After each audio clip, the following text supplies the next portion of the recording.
Welcome back. An historic day at Buckingham Palace as Her Majesty made her final journey home. Extraordinary scenes, amazing to watch firsthand as crowds gathered to say goodbye. The front page of the Mirror perfectly encapsulated the moment, writing, and this is our man here, the Queen was led home by the lights of love. Was a beautiful line. Russell Myers wrote it. Joins us now, Royal Editor of the Daily Mirror. And also a poet. Oh, thank you very much. It's one of the most breathtaking lines that I've ever read. That's very kind. I mean, when you look at the enormity of what we're experiencing this week, each and every stage, I think we've witnessed history unfolding before our very eyes, and the crowds here with all their phones coming up, the hearse that was specially designed by Jaguar Land Rover, which we didn't know until today, completely illuminating the Queen's coffin, and then with the mourners there as well. I think it was an extraordinary scene. How do you even have that foresight, and the Queen knew about all of this, to have all of those things in plan and preparation? Well, it's interesting, isn't it? I mean, we look back on when the Duke of Edinburgh's funeral as well, and he had his coffin put on that hearse made by Land Rover as well, went on the back of one of the trucks, and you think that, of course, these plans have been long held for many years, many decades even, but just the minutiae detail that the Queen was involved in is breathtaking, really.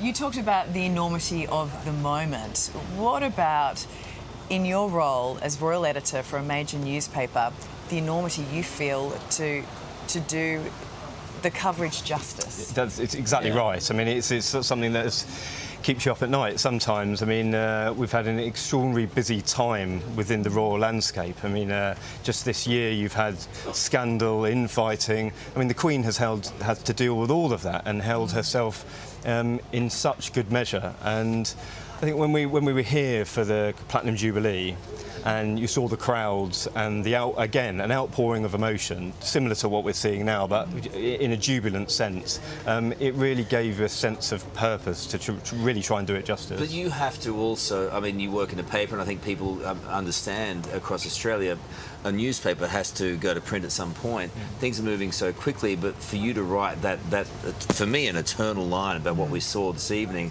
and then things move on very quickly, to capture a feeling of a nation. I've never seen that before in any city, really.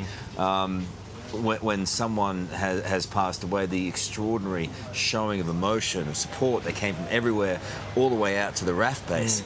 I mean, they were 10 deep. People were stopping. People were getting out of their trucks and honking their horns. On the opposite side of the road as well. I mean, this isn't just London as well. I mean, it's a dreary, drab evening here, and people have come out in the tens and tens of thousands. And then you look at the generational divide as well. We were looking at some of the pictures. You had children splashing in puddles, probably didn't know really what was going on, and then people from just one under the Queen's generation in floods of tears. And this isn't just London. We've seen it absolutely all over the country. Indeed, Australia has had a huge outpouring of emotion as well, and that just gives you a sense of what this lady meant to a lot of people. Were you expecting it? Today? The level of emotion that we've seen right across the Commonwealth, and particularly here, Scotland yesterday and here today, that we've seen from people? Well, you look at the crowds in Edinburgh, and I thought that even that 6-hour journey that the Queen did from Balmoral to get to Edinburgh, and there was, obviously huge crowds in a big city like Edinburgh, but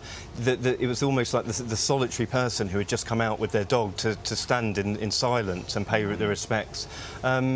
I think, of course, this is the city that we are going to see millions of people on the streets over the next few days. But no, I think it has been surprising. How much sleep have you got in the last week? Not very much, no. But it's a pleasure to be here with you. Our audience knows you well, and Rusty, as I call you, and now your wife calls you Rusty. Indeed, yeah. I want to thank you because... I'm so sorry for that. No, that's okay. But you have a very difficult job, and it's one that's has to absorb enormous amounts of pressure, but one you're doing really, really well. And that line will live on for me forever. Thank you very much. And you've encapsulated the feeling of a nation. So well done to you tonight. Thank you, mate. Good on you. Nice to see you. Rusty. Thank you. you. Well, more often than not, the only glimpse we as a public have of the Queen is through photographs. Yeah, one man who has been capturing some of Her Majesty's best moments for more than 2 decades is royal photographer Chris Jackson, who joins us now from London. Chris, good evening to you, London time. Great to have your company. You've previously spoken about this special charm the Queen possessed. Tell us a little more about it. Yeah, I mean, photographing the Queen has always been an incredibly special honour, a huge privilege. And she, I think the word icon is essentially an understatement. She always had this aura whenever you had the opportunity to photograph her. Of course, in the latter years, less frequently. But every time I did get the chance to photograph her, it was always incredibly special. So it's been a very sort of emotional and sad few days, really. It can be a difficult thing, especially with a Queen, watching a photographer try and get the best out of the subject matter. Was that an interesting line for you to walk? I think the Queen's always been great to photograph because she just cracks on with the job. She gets on with the task in hand, and you really have to be on the ball to try and capture those fleeting moments. She certainly never played up to the camera. This particular shot with the iconic sort of red box working on her papers was one I took earlier this year, and I think that really just summed up her dedication to duty, how she was working right to the end. She got that red box every day of the year apart from Christmas and Easter, and yeah, she had this incredible dedication to her duty, and it was amazing to see firsthand. Can we just say, when you say cracks on with the job, we love that. We get exactly what you mean. But there was that great picture there that I love. I didn't realise that you had taken it where it was the Queen and then Prince Charles laughing side by side. So good. Do you have, I'm sure you get asked this all the time, it's probably a really annoying question. Do you have like a favourite moment or moments with her?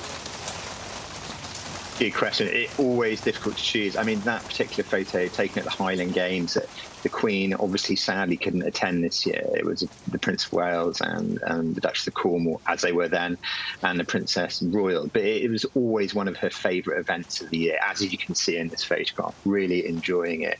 I think that they're probably watching the sack race here a few years ago, but clearly Scotland, somewhere we know she felt very much at home. This is the Braemar Highland Games, just down the road from Balmoral, and, it was always one of her favourite events of the year. And for me to photograph, to capture this kind of candid, more relaxed family moments was always, very special, a million miles from that kind of formality and pomp we often saw with the royal family.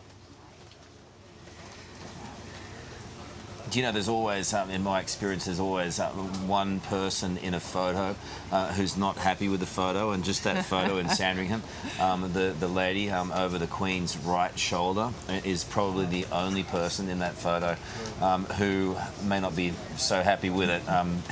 We need to see it again. I missed that bit. No, yeah, there we go. Listen too closely, I missed what's going on. It's great to talk. Great to talk to you, and well done on capturing some of the greatest moments we've seen on the market, and I think probably some of the moments that made it so that we could connect with her. Well done, mate. Thank you so much for being with us. This, of course, as the Queen made her final journey from Scotland back to Buckingham Palace.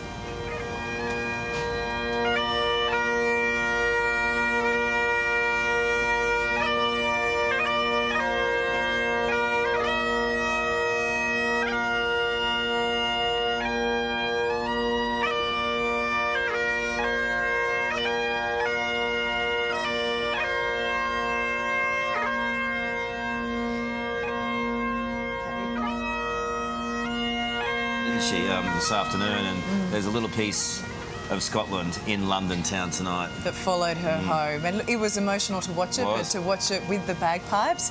Victoria Murphy joins us now, royal commentator Victoria Murphy, and my goodness, what a day. I know. I mean, what a moment to be here tonight, to see that hearse come around the corner, go past the Queen Victoria Memorial. I mean, I think you've got to think about the symbolism of this, because this is the monarch coming home to the official seat of the monarchy, and this is the first time that her coffin has been here since she died. I was here, same as you, and you heard those crowds just before they went so quiet. And that was so different to what we've seen at Buckingham Palace over the past few days, where it's been a kind of hive of activity of people coming and going. And it was just this very still, very quiet moment. But then when the hearse came around the corner, this kind of spontaneous clapping and cheering.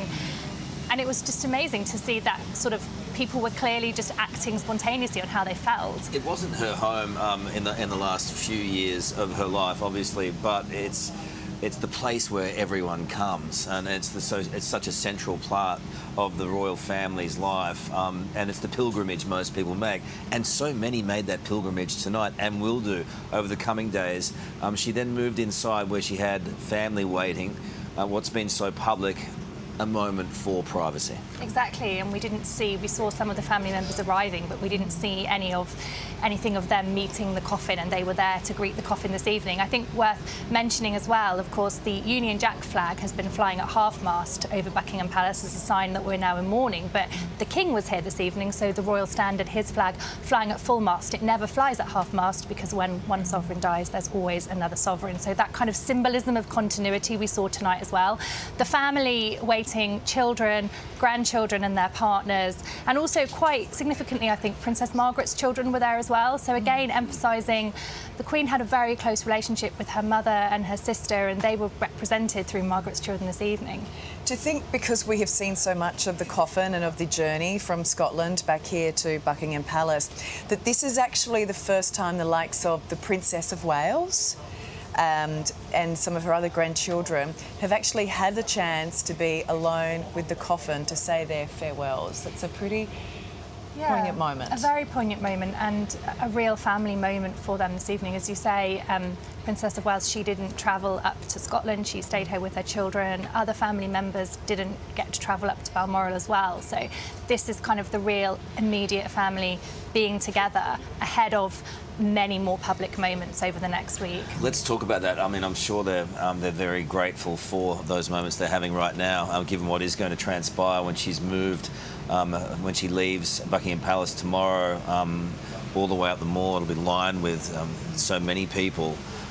Give us a sense of what we're going to see in Australia in the next couple of days. Yeah, so tomorrow is a really big moment because this was the Queen arriving in a hearse in a car, but we're going to see this military procession tomorrow that's made up of hundreds of soldiers. Yeah, exactly. So this is really the military moment, and her coffin will be on a gun carriage pulled by horses. So it's going to have that very different feel, processing very slowly through the streets towards Westminster Hall, and members of her family will walk behind.